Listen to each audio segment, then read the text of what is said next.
Bismillahirrahmanirrahim. Assalamualaikum warahmatullahi wabarakatuh. Alhamdulillahirabbil alamin. Wassalatu wassalamu ala asrofil anbiya'i wal mursalin wa ala alihi wa sahbihi rasulullahi ajmain. Amma ba'du. Pertama dan utama sekali, marilah kita ucapkan puji dan syukur kita kepada Allah Subhanahu wa Ta'ala yang telah memberikan rahmat dan karunia-Nya sehingga kita dapat berkumpul di sekolah yang kita cintai ini. Salawat serta salam tidak lupa pula kita kirimkan kepada baginda kita Rasulullah Shallallahu Alaihi Wasallam dengan mengucapkan Allahumma sholli ala Sayyidina Muhammad wa ala ali Sayyidina Muhammad. Pada hari ini saya akan membahas satu peristiwa yang terjadi di bulan Ramadan, yaitu peristiwa turunnya pedoman hidup manusia pada saat ini, Al-Quran. Peristiwa turunnya Al-Quran terjadi secara bertahap selama kurang lebih 23 tahun. Al-Quran pertama kali turun di Gua Hira sebelah utara Mekah pada 17 Ramadan 610 Masehi. Adapun ayat pertama yang diturunkan adalah Quran surah Al-Alaq ayat 1 sampai 5. Turunnya Quran surah Al-Alaq ayat 1 sampai 5 menjadi awal masa kenabian Rasulullah Shallallahu Alaihi Wasallam. Selain itu, ketika Al-Quran diturunkan pertama kali juga menjadi awal masa penyebaran agama Islam. Proses turunnya Al-Quran terbagi menjadi dua periode, yaitu periode Mekah dan periode Madinah. Pada periode Mekah, umumnya ayat yang diturunkan berisikan tentang akidah dan tauhid. Pada periode ini terdapat 86 surah yang diturunkan selama 12 tahun 5 bulan. Sedangkan dalam periode Madinah terdapat 28 surah yang diturunkan selama 9 tahun 9 bulan. Dan umumnya ayat yang turun berisikan tentang muamalat, syariat, dan hukum Islami.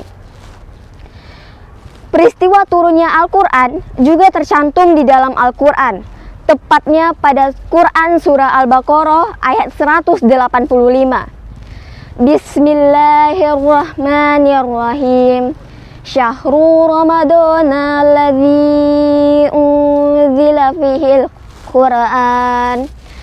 Alladzi unzila fihil Qur'ana hudal linnasi wa bayyinati minal huda. Bulan Ramadan adalah bulan yang di dalamnya diturunkan Al-Quran sebagai petunjuk manusia dan penjelasan-penjelasan mengenai petunjuk itu dan pembeda. Ketika wahyu pertama diturunkan, Rasulullah Shallallahu Alaihi Wasallam langsung membacakannya kepada para sahabat. Oleh karena itu, ketika Al-Quran pertama kali diturunkan, tidak langsung berbentuk kitab seperti sekarang ini. Ketika Rasulullah Shallallahu Alaihi Wasallam selesai membacakan ayat tersebut, ayat Al-Quran yang turun ada yang dihafalkan dan ada yang ditulis. Ayat Al-Quran yang turun ditulis di berbagai tempat, seperti di pelepah pohon kurma, lempengan batu, daun lontar, kulit hewan, kayu, pelana, hingga potongan tulang hewan. Selepas Rasulullah Shallallahu Alaihi Wasallam wafat pada 632 Masehi, umat Islam dipimpin oleh Abu Bakar As-Siddiq sebagai khalifah pertama umat Islam. Pada masa pemerintahan Abu Bakar, banyak terjadi gejolak berupa pemberontakan dan ekspansi wilayah yang banyak menimbulkan pertempuran. Akibatnya, banyak penghafal Al-Quran yang gugur. Hal ini menimbulkan kekhawatiran akan hilangnya Al-Quran. Maka dari itu, Umar bin Khattab merasa perlu untuk membukukan Al-Quran dan langsung mengusulkannya kepada Abu Bakar As-Siddiq. Abu Bakar As-Siddiq lalu menunjuk Zaid bin Sabit untuk memimpin proyek pembukuan Al-Quran. usai Al-Quran dibukukan, dilakukan standarisasi pada masa pemerintahan Khalifah Utsman bin Affan. Selain itu, karena banyaknya perbedaan dialek di kalangan umat Islam, membuat Khalifah Utsman bin Affan memerintahkan untuk diseragamkan. Al-Quran yang kini menjadi pedoman hidup manusia menggunakan cara penulisan Utsman atau Ras Utsmani. Namun sangat disayangkan karena di zaman sekarang anak muda maupun orang tua sekalipun lupa akan keberadaan Al-Quran.